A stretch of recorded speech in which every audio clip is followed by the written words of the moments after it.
In Tunisia, the football fraternity has welcomed the election of South African businessman Patrice Motsepe as the new Confederation of African Football President. The Tunisian Football Federation has expressed support to the new CAF President. Experts believe that with more financial means, Patrice Motsepe seeks to empower African clubs.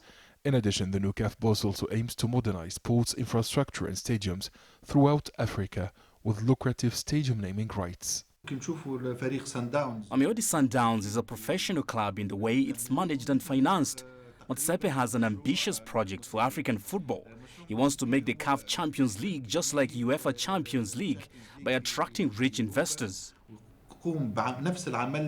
Football analysts say Ahmed's CAF presidency was troubled.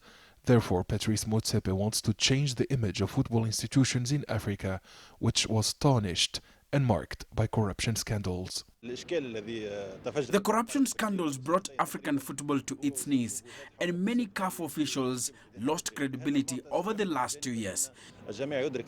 This scenario will not happen again because Motsepe is a billionaire who's not interested in making money.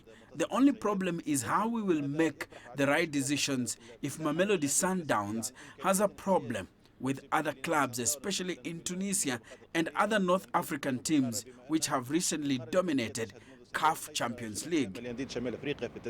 Football journalists assert that Tunisia is one of the most affected nations by the mismanagement of Ahmed.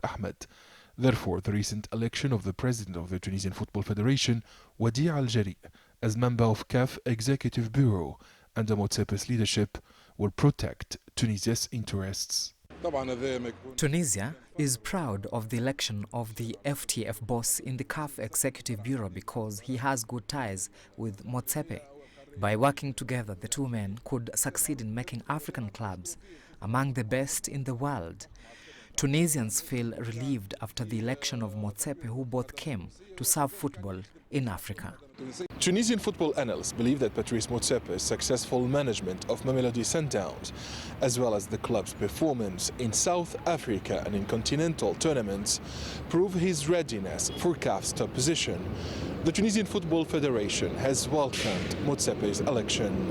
Adnan Shawashi, CGTN, Tunis. For more on the election of Dr. Patrice Motsepe as new CAF president, we're joined by Marwan Saeed, a sports analyst based in Cairo. Marwan, CAF just announced the names of vice presidents. How do they justify the increased number of vice presidents from 3 to 5?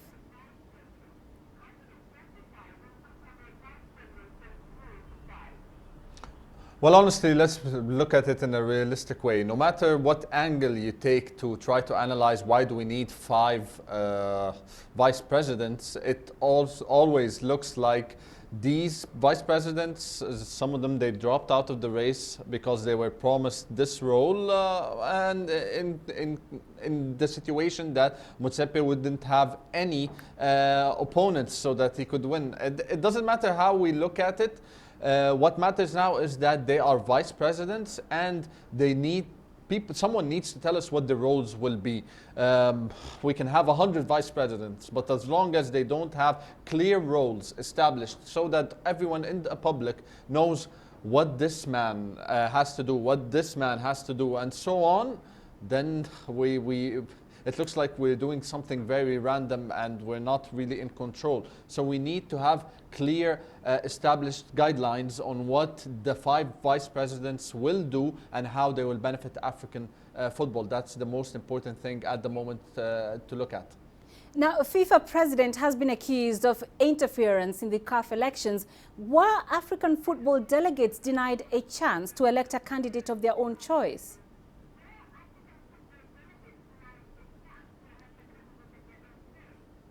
Look, to be honest, as I said, no matter how you look at it, it looks like something, some promises were made, some things were happening behind the scenes. There's no lying or about it that FIFA were involved in these elections. But we need to look at it in a logical way that we elected the former president, and that former president drove the house so bad, or drove the car so bad, that someone had to come in and take control, and that's the big issue. Are we being punished for our former mistake by electing Ahmed?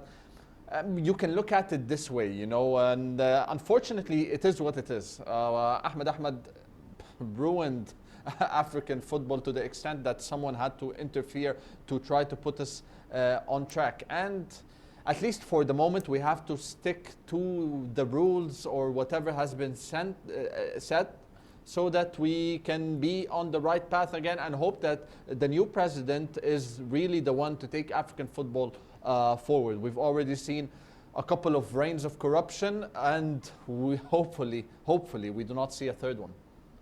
Right, and before we let you go, Marwan, what are the most pressing challenges Motsepe faces at CAF headquarters?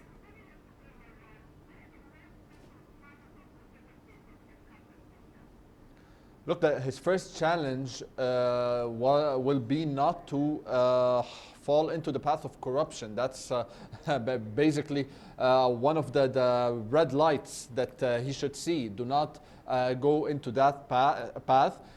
There will be also some issues with the current CAF situation, and how Ahmed left it, and how his plan is to correct whatever happened wrong.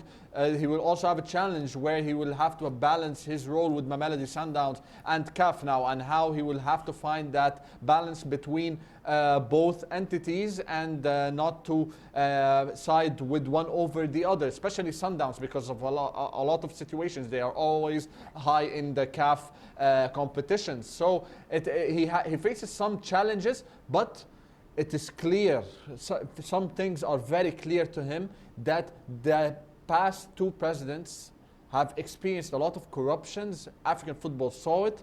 He should make a statement. The man is already a billionaire. He does not need to be corrupt. He just needs to put African football on the right path. And I really do believe that he could be the one to guide it to the right path.